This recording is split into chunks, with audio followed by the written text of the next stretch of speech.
That's the main focus of what we do is improvements of cash, profit, and doubling your business value.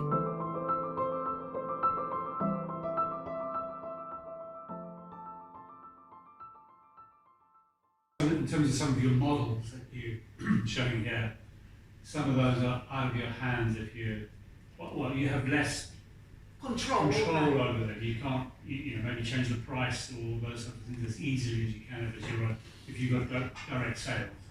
Not if it's an OEM, because effectively they either embedding it into it's their product effectively in the market. We used to treat the net price as our sort of gross prices, so we had a different line, so we measured our profitability on that net. Because that's what you earn, really. Yeah. That's what you have control over. So I'm just wondering whether in your modelling that you've been talking through this morning, whether you're changing the price, you'd be changing the price to the OEM. Yeah, that's it. But sometimes you're contractually stuck for a period of time.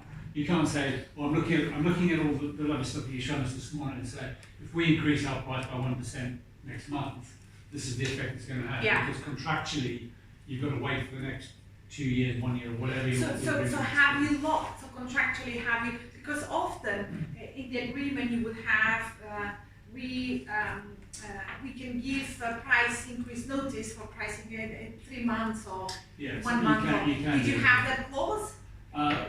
We have a slightly different mechanism in that there's volume as they use stuff. Volume.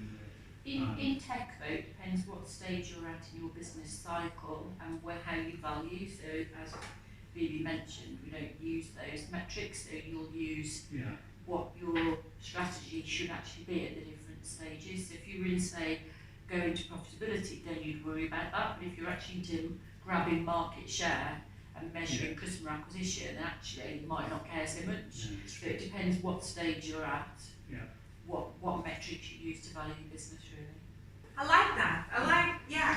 Hence, that's why we do the workshops, because multiple brains are more clever than one brain. And people have different experience, so they bring to the table, so that we all share. Wonderful. Okay, so let's do